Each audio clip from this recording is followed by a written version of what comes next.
let's get to today's topic, shall we? This is one of the things we love about the AI Tech Talk series is how it shows the latest in AI, trends, technologies, best practices from ARM and our ecosystem, whether that's from real world applications like that 18-year-old, or something a bit more we're going to talk about today, something from two weeks time to an 18-year-old doing stuff with AI and ARM, to today with Kartikeya from our ML team here at ARM, who's going to be talking about more of a kind of research topic here. And there's probably no better person than Kartikeya, who's representing the team behind this research topic around Restructurable Activation Networks. And he's going to give you a really detailed presentation on that today. If you've got any questions at any time, please use the Zoom Q&A box. If you're on YouTube, just head to the link I posted in the chat for you to ask those questions to KK, to Kartikeya.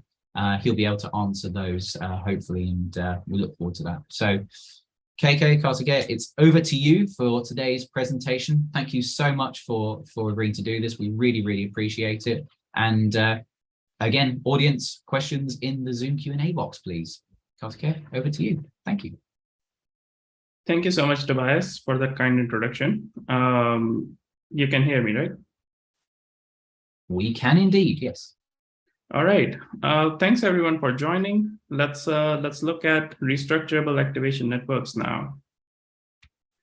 All right. So we already know that we live in the age of AI, right? And the applications for AI are just really, really rapidly growing, and they are going from the tiniest of the scales to the largest of the scales. For example, we have tiny, microcontroller scale keyword spotting applications like Hey Alexa, Hey Siri kind of things, going from smart thermostats, object detection, voice and image recognition, all the way to autonomous driving, right?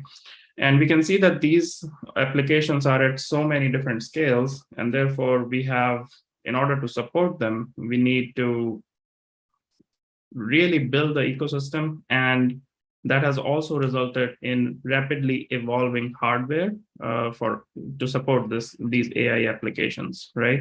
So we have basically Cortex-M-based systems and Cortex-A-based systems, and within those categories, we have microcontrollers, microcontroller scale AI accelerators called micro neural processing units, micro NPUs.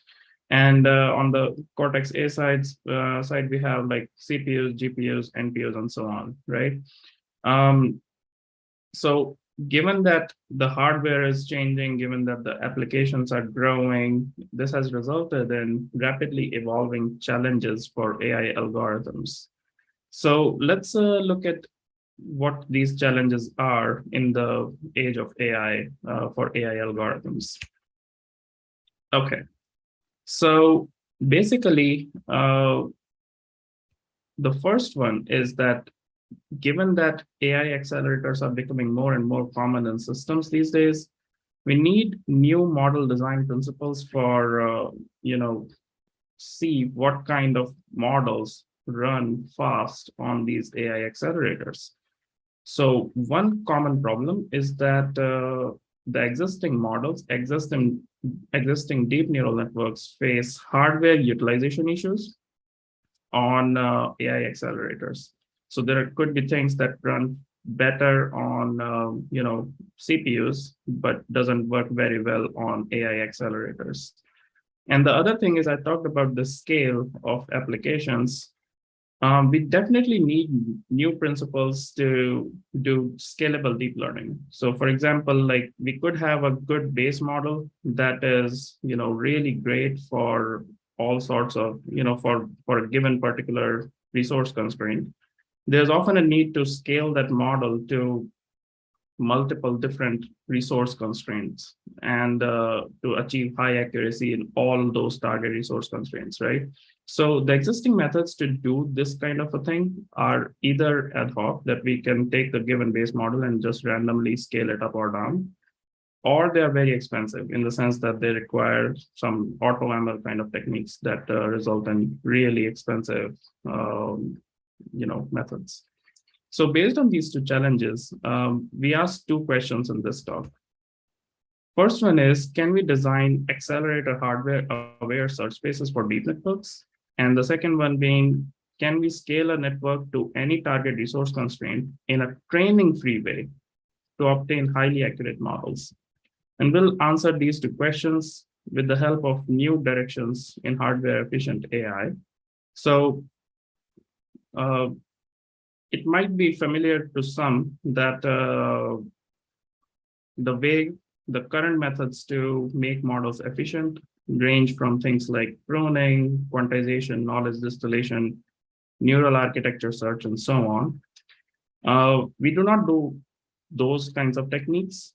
We looked at something new, and our ideas have to do with nonlinear activation functions. So just as a reminder, nonlinear activation functions are a fundamental part of deep learning, going from like, we have 3x3 layers.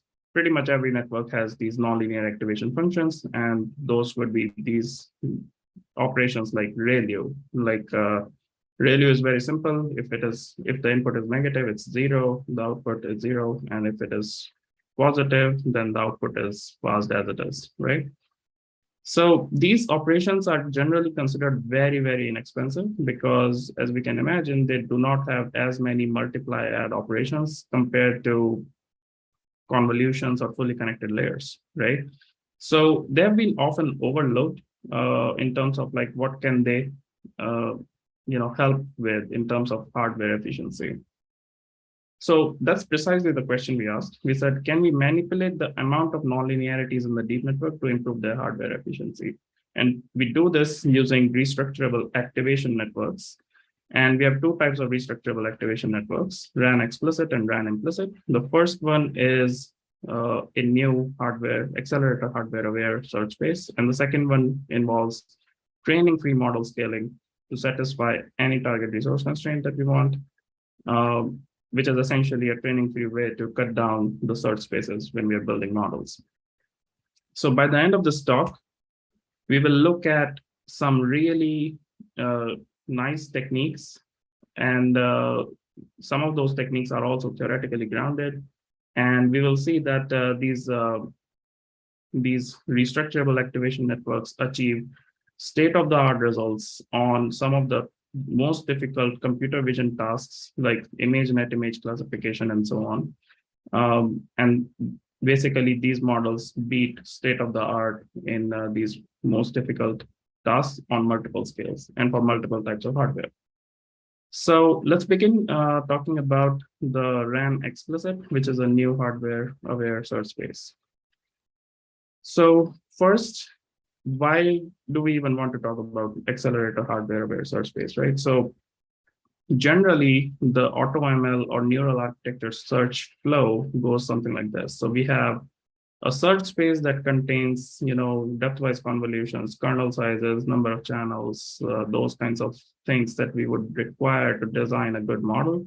And then there would be additional target hardware information. For example, like we could have direct latencies or latency models for different kinds of hardware, that whichever one we want to pick, like CPU, NPU, GPU. And this information is fed into something called a neural architecture search, also commonly known as AutoML kind of a technique. And with this, basically, like, the search algorithm itself is really good because it can take things like latency or resource constraints in terms of number of parameters, number of max for the models within the search space itself. Okay. Now, that's great. Once the search algorithm looks at the search space and the hardware information, and it basically optimizes the model and basically gives us the final network that would satisfy high accuracy, target resource constraints, and so on, right? So that sounds like, okay, problem is solved. Let's go home. There is nothing to see here. But that's not true in practice, because, these algorithms, they are really, really, this is a very difficult topic. And there are certain things that neural architecture search cannot do. For example, it cannot discover new blocks or new concepts that are not present in the search space, right? And a suboptimal search space will result in suboptimal networks, right? So what's missing here is essentially that there should be a link between the search space and the hardware information. For example, there could be certain operations that can be good for CPUs, but bad for AI accelerators, and we will look at those kinds of operations very soon. And we need, so basically to rectify that problem, we need a new search space that can provide accelerator hardware aware networks for the AI accelerators, as well as preferably if we could have flexible blocks for different types of hardware, right? Like some block that could work both for CPUs and NPUs under different conditions. So today we will focus only on the search space. So I want to emphasize that because we will not focus on the search algorithm. We will talk about search space, that what should be present in the search space to get good results for AI accelerators. And our methods are also useful for the second point here, the flexible blocks for different types of hardware, but mostly I'll talk about the accelerator hardware aware networks. All right.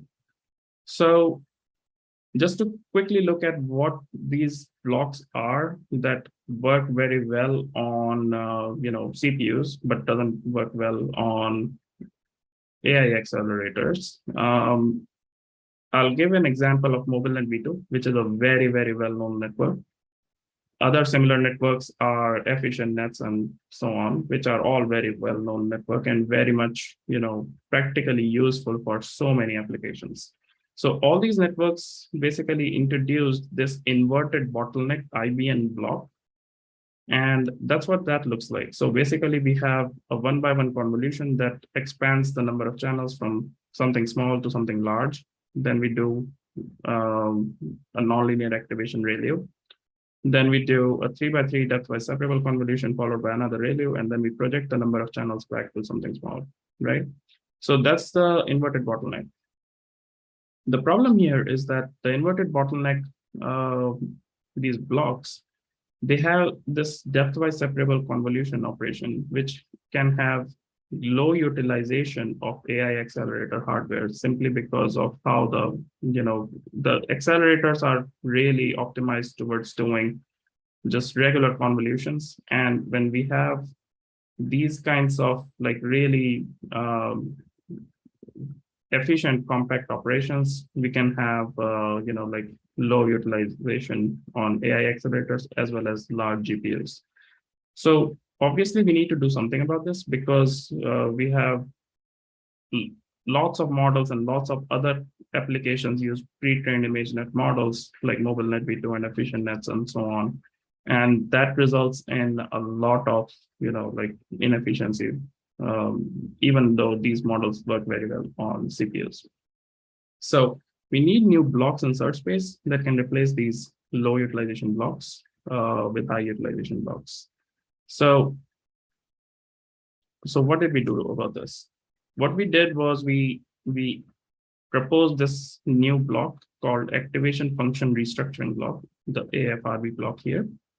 And this is what it looks like. And on the surface, one may say that, okay, that looks like an inverted bottleneck, but that's not true. There are crucial, characteristics of this that make it really interesting.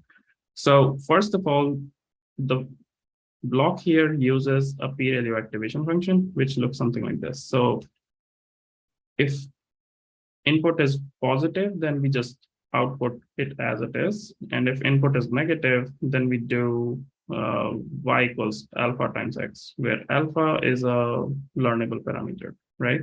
So the PRLU activation function has some really interesting properties. For example, we can, if alpha becomes 0, then it becomes a ReLU activation function. If alpha becomes 1, then it just becomes a linear line, which means there is no nonlinear activation here, right? So let's look at what happens when we have these alpha equal to 0 or alpha equal to 1 condition on this block, right? So note that the first PRLU here has a 1 minus alpha as a parameter, and the second one has an alpha, and the alpha value itself is shared between the two blocks. So when alpha is 0, the first one just becomes a linear line, and the second one becomes a ReLU. So we can see that this now becomes an IBN-like block, the inverted bottleneck-like block, right? Because we have nonlinearity in the high dimensions here. There should be another nonlinearity here, but for simplicity, we decided not to use it. And we can always bring it back when we are done with the search phase and we are fine-tuning the final model, right? When alpha is 1, the first p-ReLU becomes ReLU, and the second one just gets removed, right? So this particular block has very interesting characteristics because after the first BN is a batch norm, by the way. After the first BN ReLU, there are no more nonlinear activation functions here. So all of these operations are linear. And it was shown that if we have all linear convolutions and linear operations like batch norm happening, all of this can be folded into a single regular 3x3 convolution. So there is no depthwise here, right? So this converts this gigantic block into a tiny 3x3 convolution, right? So if we look at like computational cost characteristics, if the feature map sizes are height times width, h times w, this block will have number of max as 12 hwn square, and it's the input and output channel here. If the expansion factor is 6, so there will be some more max here with the depthwise convolution, but we have skipped that. Whereas the number of max being multiply add operations will be 9 hwn square. So we can see that we are saving the computational cost here when we do this kind of decision between what alpha we should use. So the activation function restructuring block has these special characteristics that it can restructure inverted bottlenecks into regular convolutions. It can save max, and it can significantly boost hardware utilization because it's removing those poor utilization layers from the network, right?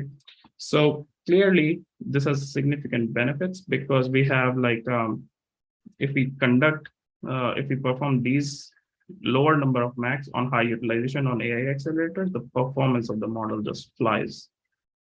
Okay, so as naturally, like if we start removing activation functions from the model, the accuracy would start dropping. So we need to be careful about this. And therefore, we need to search where in a given model we can have these, where in the model we can collapse blocks into regular convolutions and where we need to keep them as inverted bottleneck. So our search algorithm is extremely simple. We have basically done like, we can take the traditional cross entropy loss, which is used to, we minimize that to get high accuracy for image classification, for example. And the second loss term is just trying to make as many alphas as 1 as possible within the super network, right? So we first create a super network using these AFRB kind of blocks, and then we try to make as many alphas as 1 as possible. So that would just say that, okay, if alpha is 1, then it will collapse those into regular convolutions. If not, then we will just use inverted bottleneck. So that's the search algorithm. That's about it. One thing to note here is that this is not a full-blown neural architecture search because we have not conducted any search over number of channels, expansion ratios, kernel sizes, number of blocks, and so on, right? So our search will be, as I said, our focus is on building the search space with blocks that can be very useful. And the search algorithm itself would be semi-automatic. It will not be fully automatic. And we will show results for different design decisions. Like, for example, kernel sizes are a big part of neural architecture search these days. We will modify kernel sizes in a semi-automatic fashion, not in a fully automatic fashion. And the objective really here is that we will take the super network and we will make it accelerator hardware aware using these AFRB activation function restructuring blocks. Okay, so moving on, let's look at some of the results. As a reference, we have shown EfficientNet like B0 model here. And we have, this is the supernet that we created. So don't worry about these A1, A2, A3. So A1, A2, A3 are all 3 different types of AFRB blocks. And they're very, like, the overall principle is pretty much the same. I'll refer you to the paper to look at the details of these. 3R is a 3x3 regular convolution. Basically, the 3 here is the kernel size. Okay, so we see that the efficient net light achieves about 72.81% accuracy. And here I've shown normalized frames per second for 2 ARM neural processing units, micro NPUs. One is Ethos U55 and Ethos, the second one is Ethos U65. And for U65, we have shown results for A-class systems, whereas for U55, we have shown results for M-class systems. Now, another thing to note is that we will do the search with the PW activation function, but once we have found the search model, we make those necessary replacements like, okay, here we should put inverted bottleneck and so on. And because we are also losing some model expressive power because we are reducing the amount of nonlinearity, we will use hard swish activation function when we are fine-tuning the models. And this is why I've also shown the hard swish baseline number for efficient net light model, which is 1% higher. Okay, so let's do the search now, right? Like this is just a setup. Okay, so if we actually just say that, okay, each of these blocks should be an inverted bottleneck, we get about 74.24% accuracy. So 3i here is 3x3 depth-wise kernel size with inverted bottleneck, okay? And we see that the performance actually for this model drops below the efficient net model to 0.87. And the reason is that this model has very high number of max, like 590 million, which is significantly higher than the 385 million of efficient net light. So because it's a supernet, the model is large, right? So that's the reason we designed this. We wanted to keep a larger super network because by definition, supernets are large, okay? All right, so now let's do the search on this one. When we did the PW search, we found that it said, okay, these 5 blocks here, shown in green, they should be collapsed. And if you collapse them, you will not take much of a hit on the accuracy. So we went down from 74.24 to 73.26, which is only a 1% drop. But in terms of performance, we weren't doing too much better. Like we are better, but not significantly better, right? So 0.87 to 0.91. The reason for this is that the number of max in this particular experiment did not reduce significantly. So we went down only from 590 million to 560 million. So that's not a significant reduction. And the reason the PW search did not try to reduce these number of max is very natural, right? Because we did not tell the optimization algorithm to do this. The optimization algorithm was just like, okay, try to make as many alphas as one as possible, right? So normally the models like efficient net light or other newer NAS methods, they are all like very optimized. They have additional loss functions to reduce the number of max, sometimes even latencies on actual devices and so on. So basically, like because we did not tell the optimization problem to reduce the number of max, obviously it's not just going to do that on its own, right? So it made certain decisions that as a model designer myself, we would think that, okay, these are highly counterintuitive. But the fact is, because we tried to just maximize the accuracy, this entire search is only accuracy driven. So for example, it tried to keep these initial blocks as inverted bottlenecks. And the reason is that having strong initial blocks when you're doing when we are downsampling the feature maps is very important for accuracy. So keeping them as inverted bottlenecks was basically helping the accuracy by a big margin. But obviously, it's not great for reducing max because the feature map sizes here are huge, right? So as a natural next step, we said, okay, how about we just collapse the first 2 blocks here? That's all I'm going to do here, right? So we created this block, we collapsed these 2 blocks, and we see that the number of max dropped directly from 560 to 480 million, right? And the accuracy also dropped because, like I said, those are important for accuracy. But look at the performance here, right? So performance jumped from 0.91 to 1.34 times directly, right? So clearly doing this is great, right? Like, I mean, great for performance. So We lost some accuracy, yes, but if we were doing full-blown NAS, like with actual search algorithms that would search over number of channels, number of blocks, and expansion ratios, and so on and so forth, like kernel sizes, then we would end up with better models. So to just test that out, we said, okay, EfficientNet Lite also uses larger kernel sizes than 3x3, and these are all 3x3 kernel sizes. So to recover the accuracy, let's try larger kernel sizes in some of these places. So because these larger kernel sizes are in the inverted bottlenecks with the depth-wise layers, we did not increase the number of max significantly.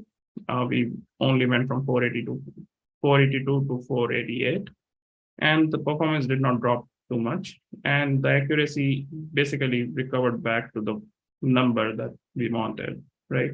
So we have this accuracy number which is higher than the baseline reference that we wanted to beat. So that reference is just shown so that we know that the models that come out of our search space are worthwhile. In apples to apples comparison, we are still within 1% accuracy drop compared to the EfficientNet Lite V0 if that was trained with hard switch activation function. So that's great. We have 1.28x improvement over EfficientNet Lite V0, and we have similar accuracy there. So that's all very good, but is this the best we can do within this search space for that supernet? The answer is no. Actually, what happened was we decided to design a model ourselves for within the same supernet. And this is what I came up with. And if we look at this model, this achieves, again, nearly the same accuracy, has significantly lower max, like 433 million. And the performance shoots up to nearly 1.5x here, right, compared to EfficientNet Lite V0. So this is like, this shows the importance of the search space. We call this model ground truth, and it's significantly better than what our semi-automatic search algorithm did, right? So there is definitely a room to improve the search algorithm, but we can clearly see that the search space, the hardware-aware search space, has a lot to offer here. We have shown M-class improvements as well. So there are some improvements here, but they are not as significant as the A-class here, simply because M-class systems are memory limited, and we have, like some large layers in these top layers, which involves like, fully connected layers and some 1x1 layers and so on. So that's about it on this slide. To quickly summarize, we get really good performance with high accuracy within the search space. And these results were only for 100 epochs. So we did, and by the way, like if you compare it to like the supernet itself, because our objective was to compare against, like take that supernet, make it more hardware aware, right? So compared to that, our semi-automatic algorithm improves by 1.47x. And our manual model within the same search space improves by 1.71x, right? So this is very useful. And again, this is for 100 epoch training. So if we trained it for 350 epochs, we have similar improvements. I've shown a few more baselines here, and we see like 2x, 3x improvement compared to these other baselines that use only 3x3 convolutions, which would have no utilization issues. But we can see that, like those models, those existing models are really expensive, right? They're not at the same computational cost scale as our models. So for micro NPU scale ImageNet image classification, our RAN-Explicit models achieve state-of-the-art results. And that's pretty much about the RAN-Explicit. All right, I'll move on to the RAN-Implicit models, which means like we'll talk about training-free model scaling. And more than that, we will talk about demystifying the topological properties of neural architectures in this particular talk. And by that, again, like this is all research work. So we'll look at like some really cool techniques with even theoretical grounding and so on, right? But I'll not go deep into the theory today. Okay, so given any network, not necessarily a deep neural network, we know that, for example, if you have a social network shown over here, how the information propagates on this network strongly depends on how the network structure is organized, right? So we asked the same question, like given the modern deep networks that have like all these fancy skip connections, um, how does this network topology influence gradient propagation and expressive power of deep networks that help it achieve high accuracy or low accuracy and so on, right? So when I say the word network topology, I'm talking about the depth of the model, the width of the model, and the presence of these skip connections. Okay, so we looked at this question. And the overall idea is very, very simple. Like this entire work is extremely simple. So for example, if we have two networks that have significantly different number of parameters, number of flops or multiply add MAC operations, and completely different number of layers, we showed in our paper, this is a CVPR paper from last year, we showed that if they have certain similar topological properties, they result in similar average number of connections within the network.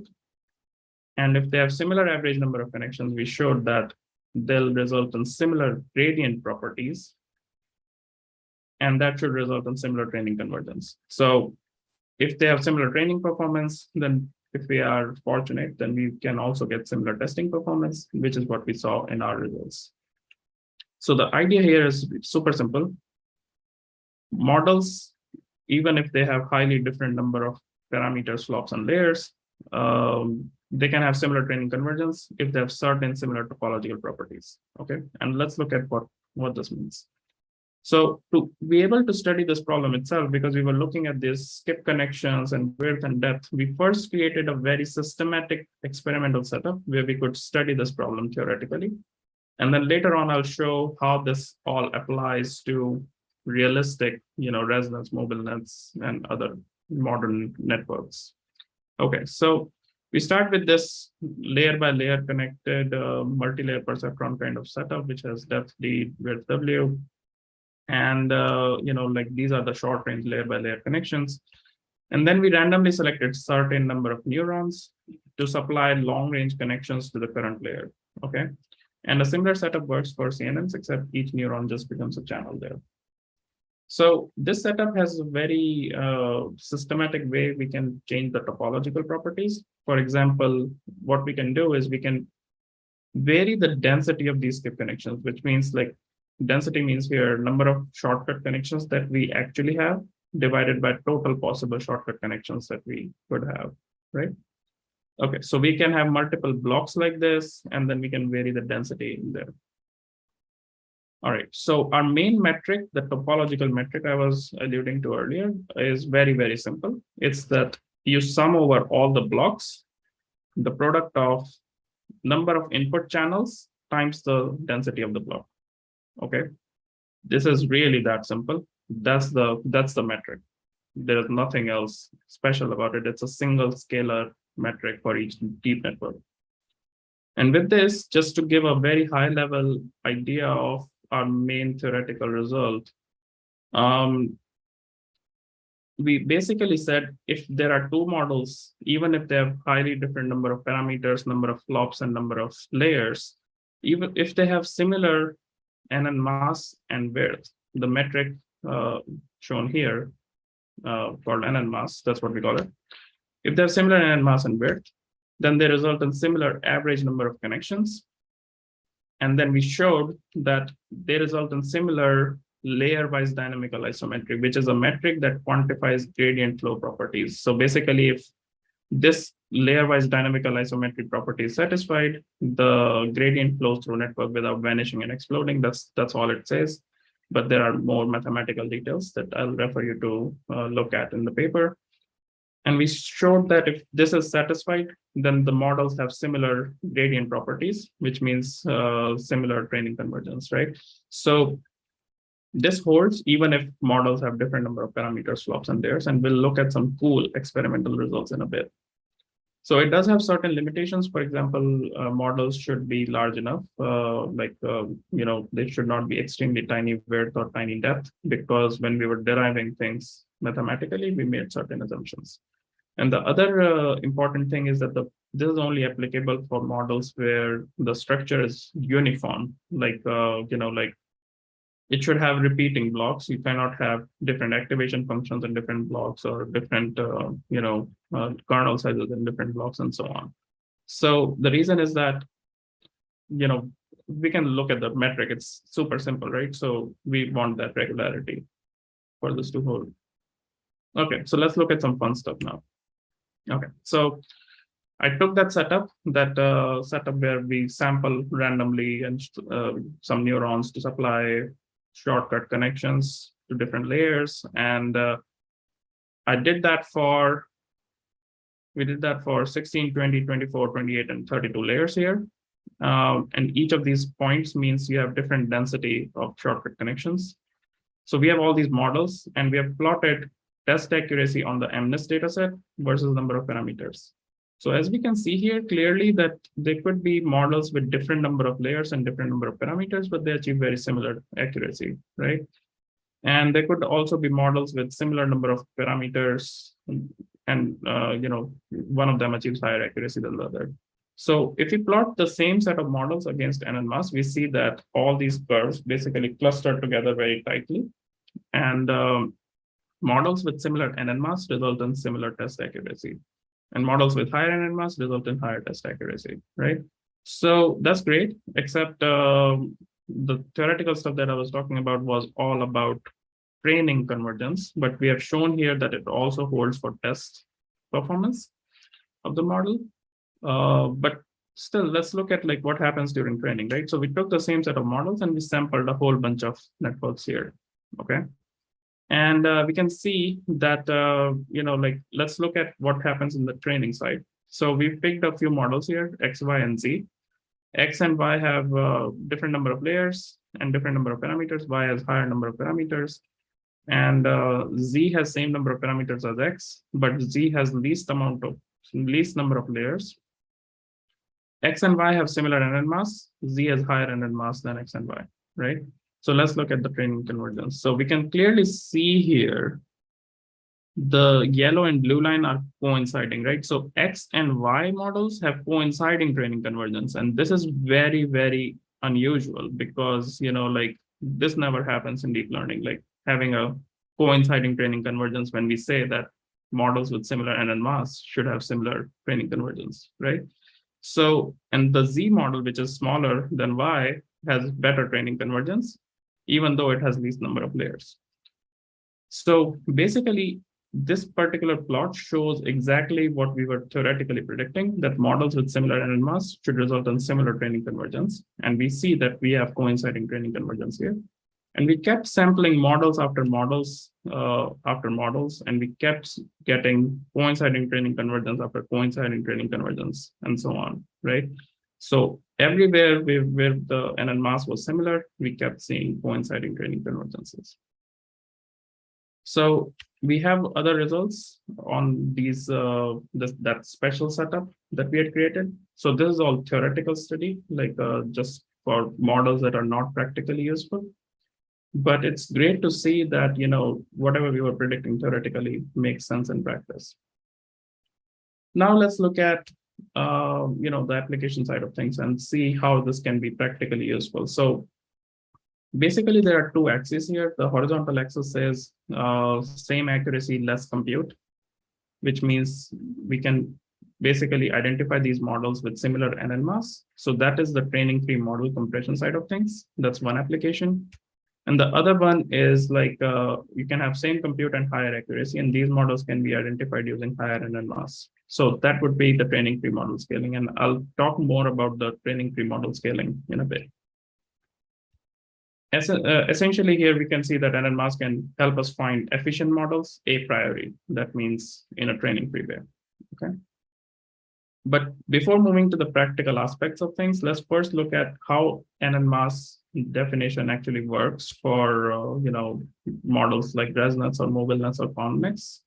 So basically, we have shown this as this bottleneck residual block here, and we can essentially, that's what this looks like. We have a 1x1 convolution, a 3x3 convolution, and a 1x1 convolution.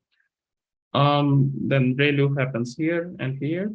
To compute the NN mass here, so we basically first compute the number of input channels in a block, which would be W1 plus W2 plus W2. We get this.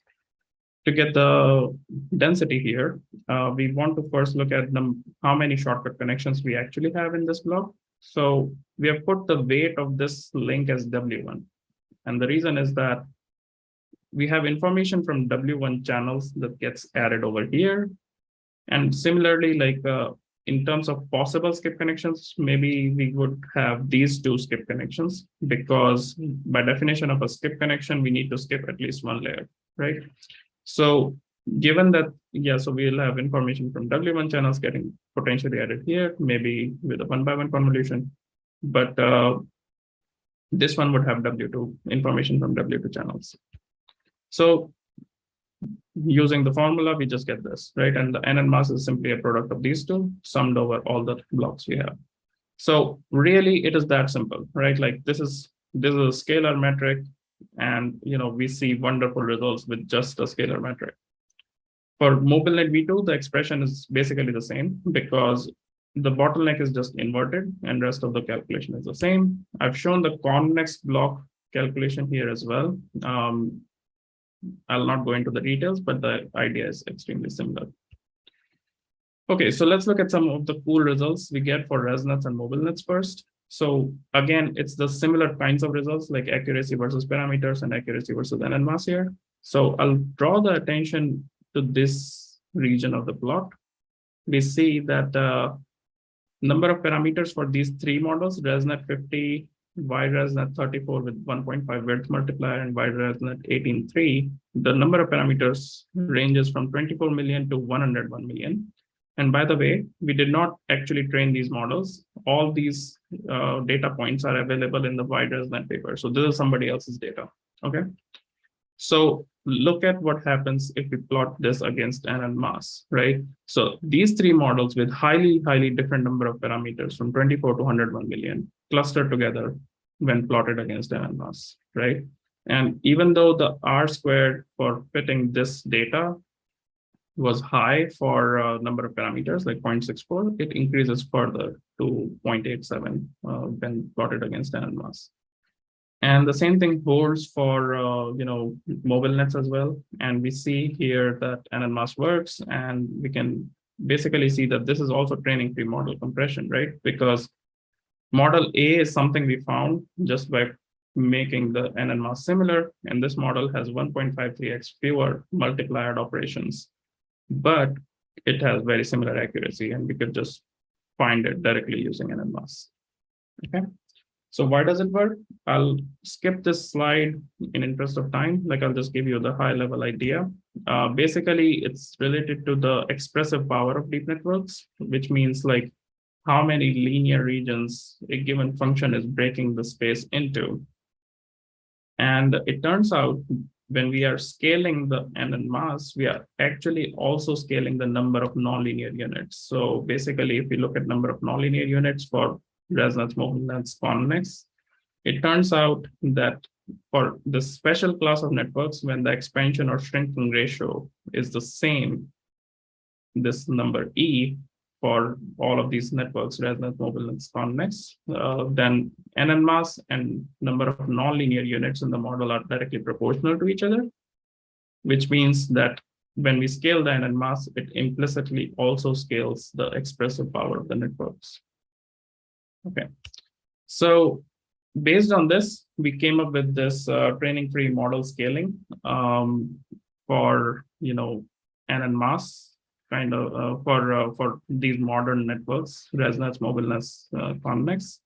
So basically, what we can do is we can take a given model. So for example, we take this convex tiny network that somebody else created, and we scale its width and depth to sample different models so that they satisfy three different resource constraints, right? So 3.3 billion, 4.5 billion, and 8.5 billion.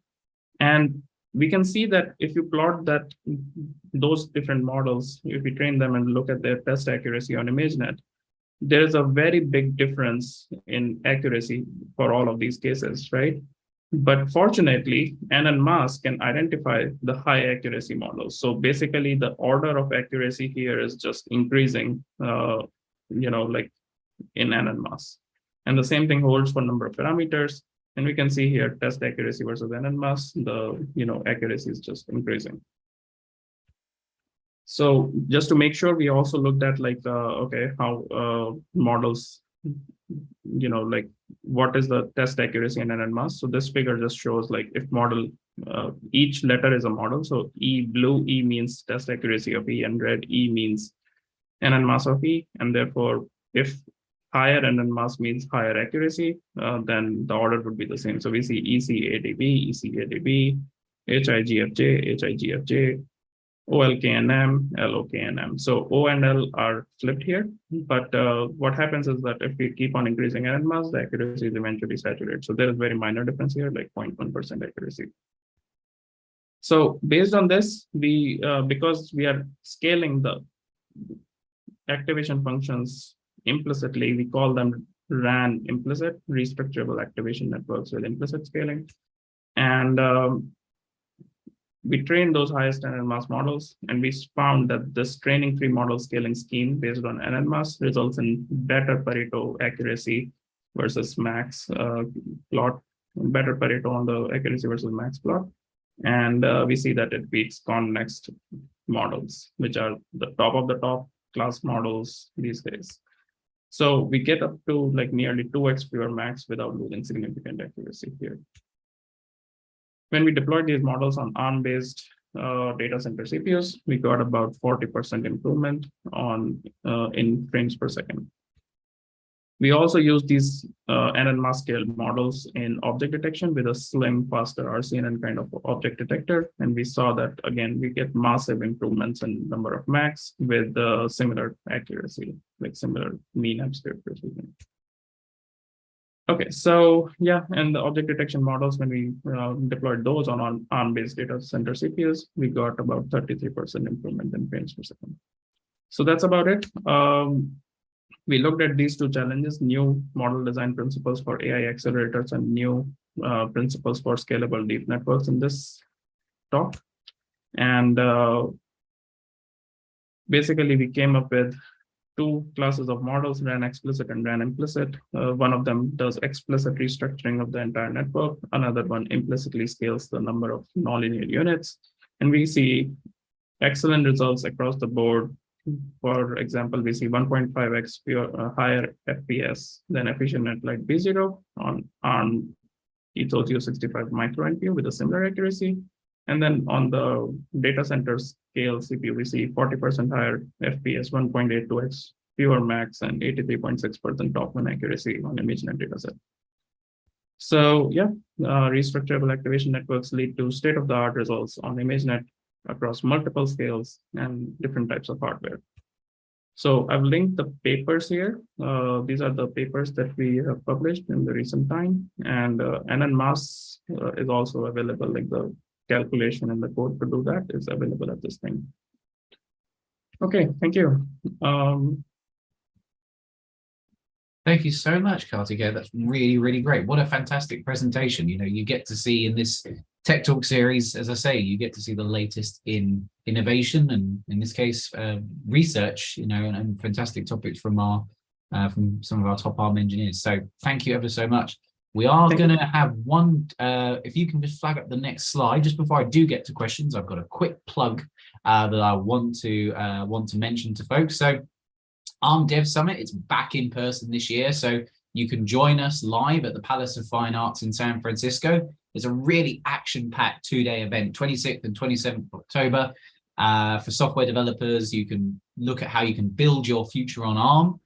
You've got hands-on workshops, masterclass sessions. You can meet other developers building on ARM in meetups, and there's an ARM Dev Summit party as well.